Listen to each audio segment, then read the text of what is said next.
صباح الخير. انا مش عارف ليه الدنيا مقلوبه على حسام حسن. حسام حسن من حقه يجرب المنتخب، يعمل ماتشات وديه، يعمل بطولات وديه.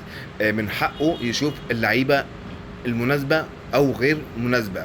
لازم يجرب. طب يجرب ازاي؟ من خلال مباراه وديه، من خلال بطوله وديه. حسام حسن بيكتشف مواهب لعيبه جدد، وبيكتشف وجوه جدد من اللعيبه. بلاش تحاسبه على ماتش ودي او بطوله وديه. هو بيجرب قبل البطوله الرسميه، عشان لما يدخل البطوله الرسميه يكون جاهز. ما ينفعش يجرب في البطوله الرسميه.